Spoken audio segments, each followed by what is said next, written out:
If you own an S corporation, how does it pay you? An S corporation can pay you in two ways. First, if it doesn't have enough money to pay you, you don't get paid because you're the owner. But if it has enough money to pay you, first it needs to pay you wages, and you are going to pay payroll tax on that, and also income tax on that. And those wages need to be a reasonable wage, fair market value is what the IRS says, for the services that you are providing as an employee in the company.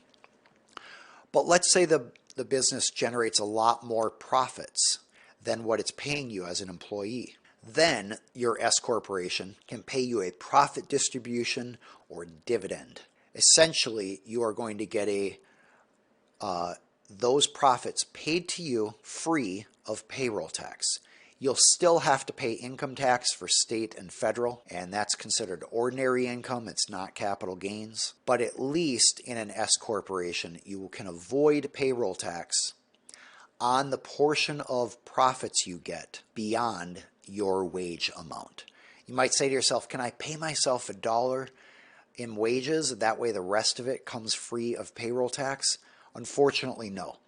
The IRS says you have to pay yourself a reasonable, fair market wage for the job that you're doing.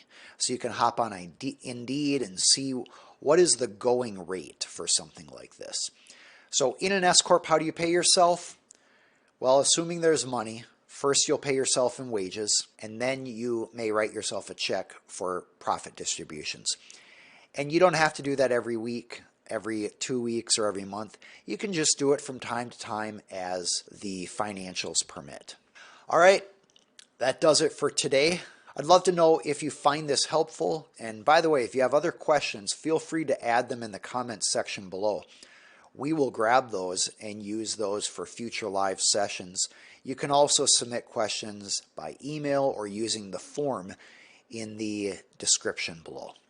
I'm Aaron Hall, an attorney for business owners and entrepreneurial companies.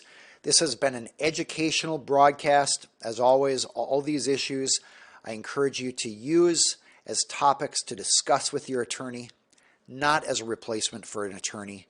This is educational information to empower you to avoid problems, establish a great company, and hopefully have a better life. You can find out more about me at aaronhall.com.